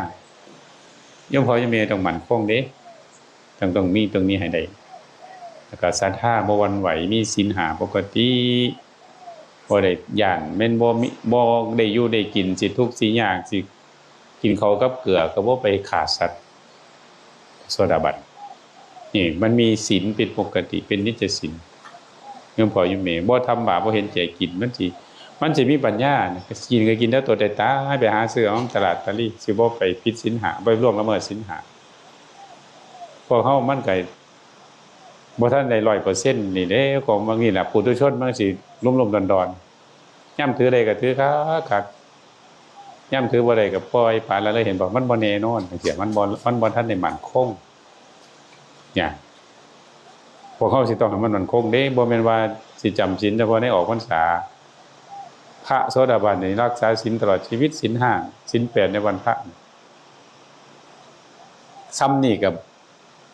พ่อสิได้พิจารณาเบิ่งแล้วเฮาว่าเฮาเป็นโสดาบันบ่โสดาบันโยมพ่อโยมแม่ศรัทธาในพระพุทธพระธรรมพระสงฆ์เชื่อในกฎแห่งกรรมก็เบิ่งเฮาติล่ะย่ํเกิดภัยอีหยังต่างๆมานี่แล่นหน้าแล่นหลังบ่โอ้ยบ้านเฮาพวกเฮานี่คนอีสานก็เฮงบันไหวพอมันยังบ่ทันได้เป็นโสดาบันเจ็บไข้ได้ป่วยมาอีหยังแน่ก็บ่หมอก็หาหมอก็ได้หมอแผนปัจจุบันแต่ว่าหมอก็ไปหาน้ำคือกันหมอดูก็ไปน้ำไปเบิดซุหมอลำก็ไปน้ำย่ำตายก็ยากหมอลำมาไปหาเบิดซุหมอย่านหมอเขาบ่ได้เงินหมอดูก็ไปผู้ลงคนกับหมอดูบ่ท่วงก็บ่เข้าวัดจำศีลญาติโยมอยู่วัดอาตมาหลายคนที่มาจำศีลอาตมาว่าเป็นหยังก็ได้มาจำศีลหมอบอกให้มาว่าซั่นหมอดูอาตมาก็เลยว่าบ้าหมอดูจังได๋มาคือฮู้จักความว่าเคราะห์เจ้าบ่ดีเจ้าต้องไปจำศีลอยู่วัดดอนปูเด้อผู้บ่เคยมาวัดดอนปูก็มาย้อนหมอดูอาตมาก็เลยว่าโอ้ก็หมอดูแบบนี้ก็ดีอยู่ไว้ซั่นว่าน่ะโยมแม่คันหมอดูหาแต่เงินก็บ่เป็นทาคือกันน่ะนั่นอาตมาก็เลยว่าเจ้าบ่ต้องไปเชื่อหมอดูดอกคันหมอดูเขาบ่ท่วงเจ้าบ่ต้องเว้าเศร้ามันสิกวนเพิ่นยินบ่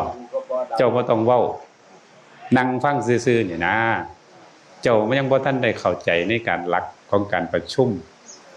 ของการของหมู่เพิ่นเงียบเบิดนี่เจ้ายังมาเว้ามันบ่แม่นหลักการของผู้ฟังที่ดีต้องเงียบนี่ล่ะเจ้ายังบ่ทันได้อันนั้นนั่งฟังคือเพิ่นเนี่ยผมเป็นคนมักถามนะถามค่อยถามมัน เสียบรรยากาศผู้คนตั้งใจฟังเข้ามาเว้าสวนกับเพิ่นอยู่หั่นมันคือการบ่เคารพนี่ครับนั่นแหละเราต้องเข้าใจนี่หรือว่ารู้จักการรู้จักเวลารู้จักสถานที่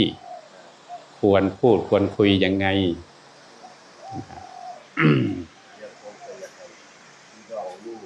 เพิ่นรู้ก็เจ้าพุ่นน่ะเพิ่นนั่งอยู่หั่นเจ้าสิรู้อีหยัง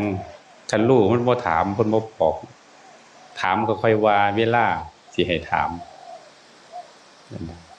อันนั้นเป็นเรื่องที่เฮาสิต้องเข้าใจน่ะมันยากคือหยังนี้เด้สอนคนให้มีสติปัญญาน่ะสร้างคนให้เกิดสติปัญญามันยากง่ายแต่สร้างคนให้คนโง่นี่มันง่ายสร้างคนให้หลง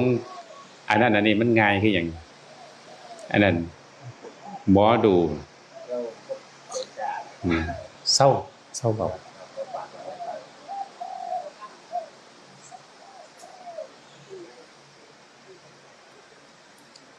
หมอดูเขาบอกอย่างใดเสื้อเร็วขนาดซุ่มเฮาแม่นบ่พระพุทธเจ้าบอกมา 2,000 กว่าปีแล้วยังบ่เชื่อบอกอยู่ว่านั่นให้รักษาศีลให้นั่งสมาธิให้ภาวนาให้เชื่อคนแห่งกรรมเด้ออย่าไปเสียนักอื่นเพิ่นบอกอยู่ปานใดกันบัดพ่อหมอดูมาทวงปุ๊บแล้วเชื่อแล้วเห็นบ่เพราะว่ามันบ่เข้าใจในบุญในธรรมะพุทธเจ้าเห็นมั้ยโยมพ่อโยมแม่นี่คือสิ่งที่พวกเฮาอ่อนแอในหลักธรรมจิตใจมันโลเลมันบ่มีหลักมันบ่มีหลักแลนหน้าแลนหลังคือจิตใจมันโลเลมันบ่มีที่พึ่งบ่มั่นคงนะมันบ่เชื่อเรื่องบุญเรื่องบาปเรื่องกฎแห่งกรรมมันก็เลยไปหาเสียอย่างอื่นคือว่าผู้อื่นสิช่วยได้หมอดูสิช่วยได้เจ้าทรงสิช่วยได้อีหยังดังๆสิช่วยได้ก็คือว่าสิช่วยไปฝากความเชื่อฝากความหวังไว้กับผู้อื่นคือเชื่อเสียกให้ผู้อื่นมาช่วยนะสิ่งนู้นน่ะแต่บ่อยากสิช่วยเจ้าของบ่เชื่อในการกระทำคือนี่คือสติปัญญาเฮาขาดตรงนี้เนี่ยเข้ามันก็เลยบ่ได้บรรลุธรรมเป็นพระโสดาบันเพราะจิตใจมันโลเลมันบ่มั่นคงพวกเขาก็เลยต้องมาพิจารณาทบทวนในบัดตรวจสอบคุณสมบัติที่มากล่าวมันฟังย้ำๆกลับไปฟังอีกก็ได้ย้อนหลังก็ได้ใน YouTube Facebook ต้องพอจะมีต้องมาตรวจสอบมันตรวจสอบเอาง่ายๆมาให้คะแนนมาตรวจสอบให้คะแนนเจ้าของดูว่าโอ้วันนี้ศีลหามีตลอดบ่สันทามีถามเบิ่งให้ใจของเฮามันอยู่กับธรรมตรงนี้ให้ได้พิจารณาสังขารบ่ลืมความตายทุกลมหายใจเข้าออกพระโสดาบันบ่มีความลืมความตายทุกลมหายใจเข้าออกแล้วก็บ่มีความลังเลสงสัยในบุญในบาปอันใดโยมพ่อโยมแม่ก็ต้องมาพิจารณามีแต่ปฏิบัติมีแต่สิเตรียมตัวปลดปล่อยละว่างอย่างเดียวเพราะเป็นพระโสดาบันแล้วมันเป็นผู้ที่อยู่ยืนอยู่หัวสะพานพระนิพพานเหมือนเปิดประตูพระนิพพานรอแต่สิย่างเข้าไปเหลืออีกเกศศาสตร์เท่านั้นตรงนี้แหละที่พวกเราต้องมาทำความเข้าใจตรงนี้ขันย่อมพอจะแม่นางอยู่นี่ได้โสดาบันเบ้อสุคนอาตมานี่โอ้ยได้บุญหลาย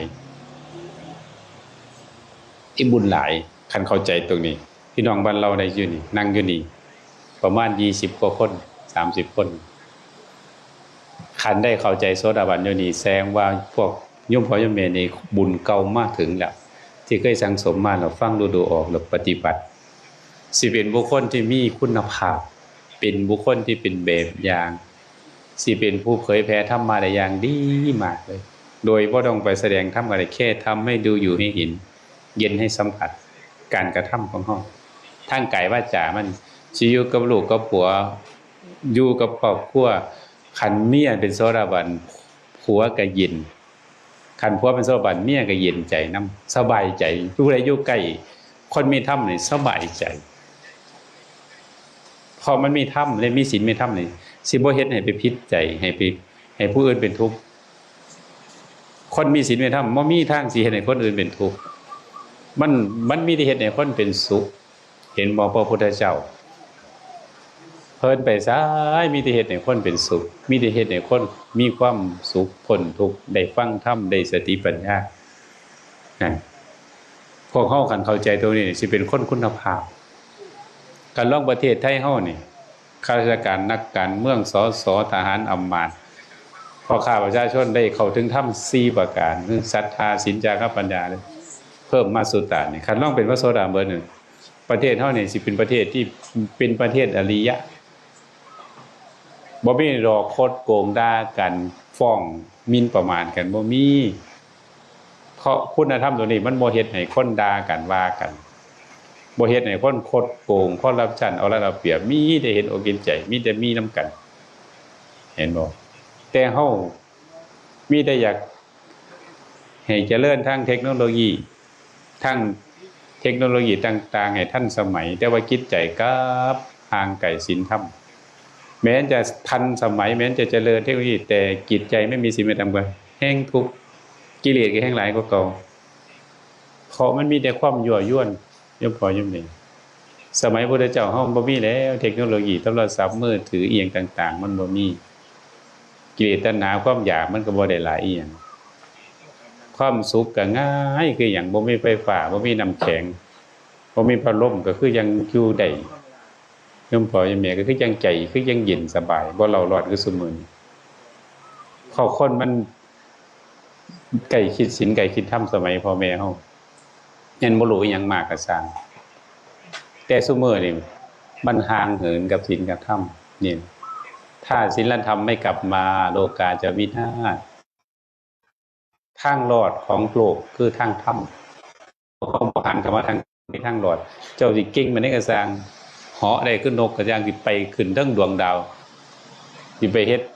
บ้านไปคือดาวอังคารก็สร้างถ้าไม่มีศีลมีธรรมบ่มีความสุขย่อมพอย่อมมีถ้าเฮามีศีลมีธรรมนี่บ่ต้องไปเจริญหลายเห็นบ่มีพ่ออยู่พ่อกินพ่อซอยเหลือผู้อื่นได้ส่ำใดหนึ่งมีความสุขแล้วคันมีศีลมีธรรมเพราะว่าศีลธรรมนี่มันสำคัญความสุขความสงบมันเกิดจากศีลธรรมนี่เด้บ่ได้เกิดจากว่าศีลมีน้อยมีหลายเกิดจากความมีศีลมีธรรมนี่เป็นหลักผู้เป็นพระโสดาบันนี่พระพุทธเจ้าเปรียบเทียบว่าความสุขของเป็นพระโสดาบันที่มีศรัทธาศีลจาคะปัญญาท่านบอกว่ามีความสุขมากกว่าความเป็นพระเจ้าจักรพรรดิพระเจ้าจักรพรรดินี่ปกครองคนทั่วโลกบ่แม่นเป็นพระราชาในแว่นแคว้นเหมือนประเทศเราแค่นี้พระเจ้าจักรพรรดิจะปกครองคนทั่วโลกมีอำนาจมากมีแต่เป็นด้วยบุญแต่ความสุขพระเจ้าจักรพรรดินี่พระพุทธเจ้าว่ายังไม่ถึงเสี้ยวที่16ของความสุขของเป็นพระโสดาบันเพิ่นเอาที่ใจบ่ได้เอาที่กายพระเจ้าจักรพรรดิอาจจะมีความสบายเรื่องกายการอยู่การกินมีบริวารมีทรัพย์สมบัติยังมีห้อมล้อมสนมนั่งกำนันเบิดบ่ได้ลำบากอยู่ปราสาทเหมือนวิมานเหมือนในสวรรค์ในเรื่องทางกายแต่จิตใจเนี่ยยังกังวลยังกลัวคนจะมาลอบปรุงเพราะจนยังกลัวเขาจะมาแย่งพระราชอำนาจอยู่แต่พระโสดาบันนี่บ่ย่านเกบ่ย่านเจ็บบ่ย่านตายบ่ย่านผู้ใดมาฆ่าแม้จะเป็นคนทุกคนขอทานคนกำพร้าแต่พอได้บรรลุธรรมตัวนี้มันสิว่างใจได้สิปล่อยว่างได้มันสิบ่ไปยึดมั่นถือมั่นหลายมันสิเชื่อในกฎแห่งกรรมคันสิตายแม่นหนีไปไสก็บ่พ้นกันมันสิตายคันเขาสิมาเฮ็ดให้เฮาตายถ้ามันยังไม่ถึงข่าวจังได๋ก็บ่ตายนี่คือเรื่องของความเชื่อมีศรัทธามีปัญญาเชื่อเรื่องเหล่านี้เรื่องคำสอนพระพุทธเจ้าความสุขทางใจนี่มันหลายโยมพ่อโยมแม่เนี่ยคือมันเห็นโทษเห็นภัยในวัฏสงสารเชื่อ 100% นี่คือสิ่งที่พระพุทธเจ้าทรงอยากให้เฮาได้นะเพิ่นทรงแสดงทำในเรื่องเหล่านี้มากที่สุดอยากให้พวกเฮาเขาเป็นพระโสดาบันละสังโยชน์3ละว่าเป็นตัวเป็นตนได้ร่างกายในตายแน่นอนบ่สงสัยในบาปในบุญในคุณพระพุทธพระธรรมพระสงฆ์รักษาศีล5ศีล8ได้บริสุทธิ์นี่ตัวนี้เฮามาเบิ่งเฮามีศรัทธามีศีลมีจาคะปัญญามาเบิ่งตัวนี้เป็นธรรมะหมอดูเป็นตรวจดูดวงตนเองพยากรณ์ตนเองด้วยตนเองนี่คือสิ่งที่โยมพ่อโยมแม่ต้องมาพิจารณามาใส่ใจแล้วก็มาทำความเข้าใจแล้วก็ปฏิบัติให้มันเข้าใจให้มันถึงใจให้ได้ชาตินี้ถ้าได้เป็นพระโสดาบันโอ้ยพระพุทธเจ้าว่านอนขาขึ้นหางอยู่ บ่เกิน7ชาติยังพอยังแม่คันลังโสดาบันลังประเภทก็กลับมาชาติเดียวกับมนุษย์ฝรั่งบางชาติก็3ชาติแล้วแต่อินทรีย์บารมีแต่ถ้าช้าที่สุดก็7ชาติจะท่องเที่ยวอยู่ในสวรรค์มนุษย์สวรรค์ในนี้ไม่ไปอบายภูมิปิดอบายภูมิตายตัว 100% เลยจะไม่ไปตกนรกเป็นเปรตอสุรกายสัตว์เดรัจฉานตรงนี้นี่คือสิ่งที่โยมพ่อโยมแม่พวกเฮาสิต้องตระหนักตรงนี้ถ้าฟังดูออกตรงนี้อาตมาได้บุญหลายพี่น้องบ้านเราเข้าใจถือว่าบุญบารมีมาพร้อมมาถึงเวลาสิได้บรรลุธรรมบัดสิได้เป็นผู้มั่นคงในพระพุทธพระธรรมพระสงฆ์บ่งอนเงียนค้อนแค้นแล้วเลิกผาหน้าที่ดูดวงเจ้าทรงเลิกบัดบ่เชื่อเหลียงหนังเชื่อพระพุทธพระธรรมเชื่อธรรมะพุทธเจ้าอย่างเชื่อคนแห่งธรรมทำดีได้ดีทำชั่วได้ชั่วบ่มีผู้ใดสิพาเฮาขึ้นสวรรค์ตรงนรกไปนิพพานก็ตัวเฮาเองเฮาสิไปไสเหมือนไผสิมาซอยหมอดูสิพาเฮาขึ้นสวรรค์ลงนรกไปนิพพานได้อยู่บ่ได้ไผสิพาไปได้พระพุทธเจ้าก็พาเฮาไปบ่ได้กันเฮาบ่เฮ็ดเอาเพิ่นก็เป็นผู้บอกอาตมาก็เป็นผู้บอกเราจะต้องทำตามพระพุทธเจ้าเป็นผู้บอกทางธรรมะเนี่ยเหมือนทางเดินที่ปลอดภัยตัวพวกเราพระสงฆ์ญาติโยมเป็นผู้เดินทางตามธรรมที่มันจะปลอดภัยศีลสมาธิปัญญาท่านใช่ว่าในสี่ทางไปสู่พระนิพพานแม้ยังไม่ถึงพระนิพพานชาตินี้อาจจะได้เป็นพระอริยบุคคลที่กล่าวมากก็ได้แม้บ่ได้เป็นก็อาจสิไปเป็นเทวดากลับมาอีกมาสร้างสมบุญอีกจริงเรานี่พวกเฮาต้องมาศึกษาดิโอกาสที่เฮาได้เป็นมนุษย์สุดประเสริฐแล้วโอ้ยสิ่งเป็นหาได้ยากสิได้ฟังเทศน์ฟังธรรมสนใจในธรรมนี่ก็หายากเด้โยมพ่อโยมแม่ส่วนมากคนมาฟังแต่หมอลำฟังแต่มหรสพคันมีนักร้องดังๆโอ้ยผู้รุ่นใหม่อีหยังต่างๆเห็นบ่ไหวคนเป็นหมื่นๆเป็นแสนๆถ้ารอฟังนักร้องผู้ใดเสียงมวลๆเนี่ยคนมันหลงหลายคนสิตื่นรู้หน่อยๆจังเลยคนสิติดเรื่องหมู่นั้นหลายหลงหลายนี่เพิ่นในรูปรสจินเสียงหลายแต่คนที่รู้ตื่นเบิกบานในธรรมนี่น้อยเองว่าเนาะพระพุทธเจ้าว่าคนที่จะถึงฝั่งพระนิพพานมีน้อยคนที่วิ่งรอดจะทำฝั่งในมากคนที่เป็นพระโสดาบันน้อยที่สุดปุถุชนคนสิบ่คนเป็นปุถุชนเนี่ยหลายบ่ต้องไปเว้าถึงว่าเป็นพระอรหันต์บัดนี้แห้งน้อยเขาโยมพ่อโยมแม่เนี่ยประเทศไทยเฮาสิล้านนึงที่มีพระโสดาบันจักคนที่มีพระอรหันต์จักคนน่ะคือเบิ่งมันน้อยมันบ่เป็นธรรมดาได้สิได้สิเป็นได้คันบ่มีบุญบารมีได้สั่งสมมามันเป็นของเก่าเป็นบุญบารมีผู้มีความพอใจผู้มีความศรัทธาในพุทธธรรมพระสงฆ์มันก็มีศีลมันคงจาคะปัญญามันคงผู้ต้องการอยากจะไปพระนิพพานในใจในน้อมใจว่าทานศีลภาวนาที่พระพุทธเจ้าได้ทำขอเป็นเหตุเป็นปัจจัยพระนิพพานมีน้อยที่สุดย่อมบ่ยังไงคันผู้ใดมีแสดงว่านั่นคือบุญเก่าเฮาเด้ออันโยมบ่ญาติโยมยังอาตมาประสงค์คันผู้ใดเฮ็ดบุญให้ทานรักษาภาวนาขอให้เป็นปัจจัยเพื่อพระนิพพานนั่นคือใจเฮานั่นมีบุญเก่ามาหลายภพหลายชาติสิน้อมใจอยากจะไปนิพพานเบิ่งเฮาบัดเนี่ยมีความน้อมใจรักพระนิพพานบ่พระโสดาบันเพิ่นรักพระนิพพานบ่อยากมาเกิดดีโยมพ่อโยมแม่เนี่ยพวกเขามีจิตใจจังซั่นบ่บัดรักแต่ลูกแต่ผัวแต่เมียห่วงแต่หันเนี่ยแต่พระโสดาบันเนี่ยรักพระนิพพานต้องการอย่างเดียวคือพระนิพพานเห็นโทษเห็นภัยในการมาเกิดเวียนว่ายตายเกิดนี่เห็นความทุกข์จากความแก่ความเก็บความตายความเกิดคือเห็นความทุกข์เลยถ้ามาเกิดมาอีก100,000 ชาติก็สิมาทุกข์จังซี่โยมพ่อโยมแม่ก็เลยเบื่อหน่ายอาจารย์รุ่นนี่เขาเจ็บไข้ได้ป่วยมาเอาซอเอแซมาเราก็เบื่อหน่ายพอแห้งก่อนนี่บอกนี่แหละมันมาสอนมาร่างกายเนี่ยมาเตือนเราเทพทูตมาส่งข่าวเฮา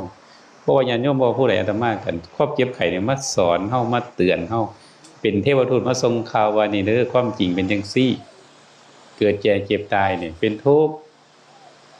เมื่อทุกข์มันเกิดขึ้นแล้วเฮาสิหนีทุกข์ได้จังไดก็ต้องเข้าใจธรรมะพุทธเจ้าหนีด้วยการเข้าใจธรรมะเอาปล่อยวาง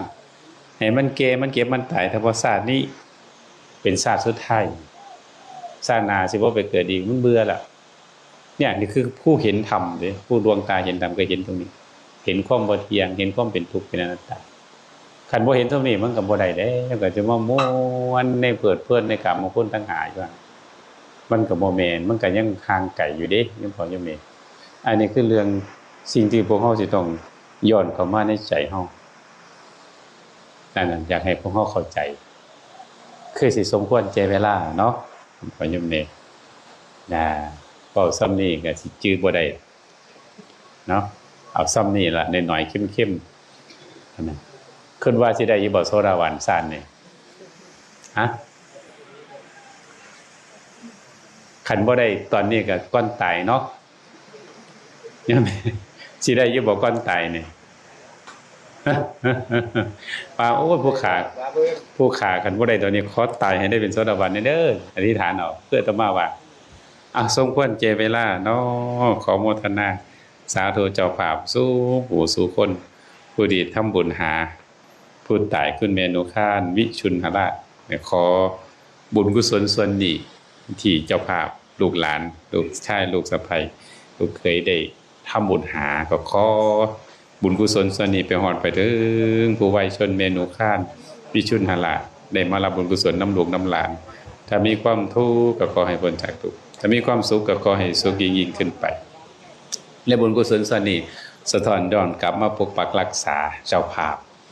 พ่อแม่พี่น้องบ้านเราสู้ผู้ทุกคนจะได้ฟังธรรมขอให้มีความสุขความเจริญมีอายุวันนะสุขะภระปฏิภาณธนสารสมบัติ